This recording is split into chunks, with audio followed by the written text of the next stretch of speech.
But first tonight, after the Holocaust, the world said never again.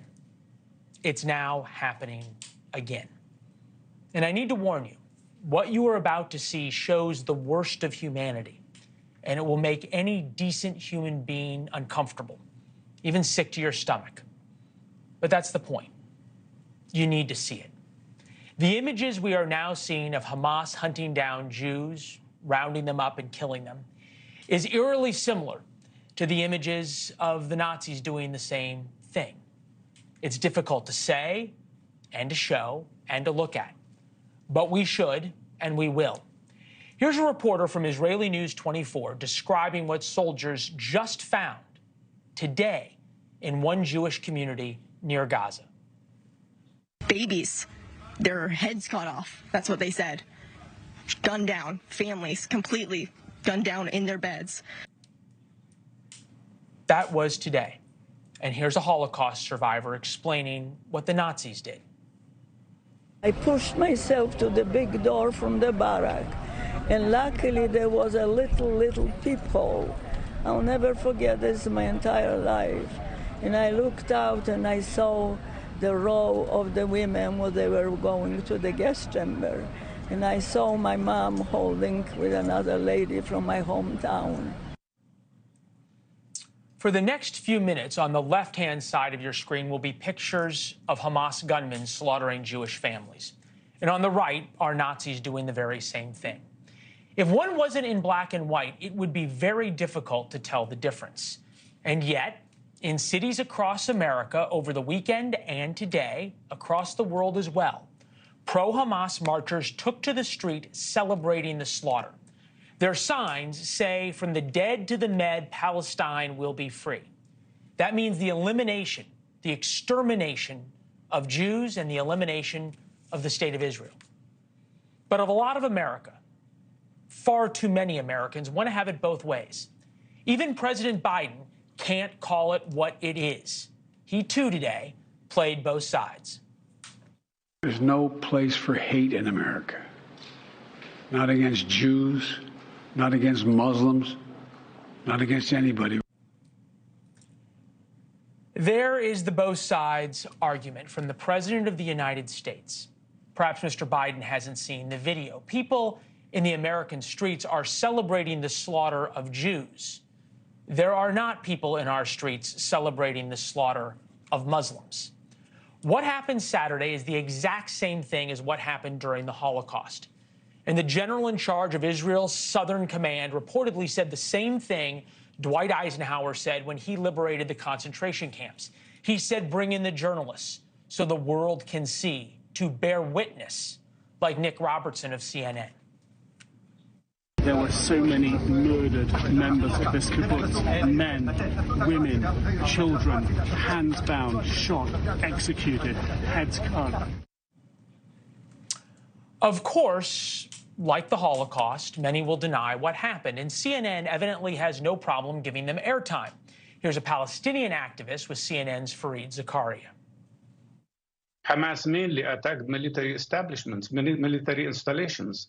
And most of the people they have arrested and taken as war prisoners are military people. I do not accept attacking any civilian. Either your reporters are spreading fake news or you are giving a voice to people celebrating and excusing the biggest one-day slaughter of Jewish people since the Holocaust. Which is it, CNN? Think about that. And frankly, there are no two sides to those who celebrate the slaughter on the streets of America, although MSNBC and CNN both would have you think there is. And it seems like the Netanyahu government is not willing to bring any peace to the region. It's conflicting for me because you have people in there and innocent bystanders that'll be involved in it. The loss of civilian life is tragic in all sides. The rhetoric that has come out from Israeli politicians towards the Palestinians in the West Bank over the past several months has been vile. And to be fair, the Nazis also said they were fighting for the German people, just like Hamas says they are fighting for the Palestinian people. Their stated goals of exterminating the Jewish population are the same. And if you don't believe me, Here's just a few of Hamas's spiritual leaders. And helpfully, we put in some subtitles. اللهم عليك بيهود شل أركانهم ودمر كيانهم اللهم مكننا من رقاب يهود اللهم مكننا من رقاب يهود فلقد اقترب يوم ذبحكم وصالكم والقضاء عليكم. After the Holocaust, the world said never again. It's happening again. The same whataboutism, both sidesism, anti-Semitism that allowed the Holocaust to happen is happening right here in America. And those that preach tolerance and equity and diversity are not only silent, they often support the terrorists. For example, 31 groups at Harvard University put out a statement, quote, holding the Israeli regime entirely responsible for all the unfolding violence. Imagine if a student, much less a group, much less 31 student groups, during the Black Lives Matter riots put out a statement holding George Floyd responsible for his own death. They would all be frog-marched off campus. Harvard has done nothing to address the groups for celebrating the slaughter of women and children. And Harvard's not alone. There's a number of universities like that. Speaking of Black Lives Matter Chicago stands with Palestine, they tweeted out today, complete with a paraglider. Need I remind you, Hamas used paragliders to attack the music festival and slaughter 260 Israelis.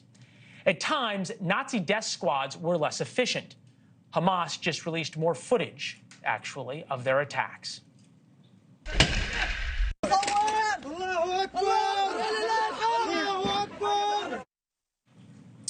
You can imagine Nazis saying Heil Hitler when they shot the last Jew in line. Of course, Israel is a far, far away place. But in America right now, thousands are celebrating the slaughter of Jews in Israel. I'm old enough to remember a lot of folks saying that silence is violence. Well, we have seen violence, real violence. And now we have seen the celebration of violence. And now those same people are awfully silent about both. That's On Point tonight. Thanks for watching. Go to newsnationnow.com to find NewsNation on your television provider. And don't forget to subscribe. Click the red button to get more of NewsNation's fact-driven, unbiased coverage.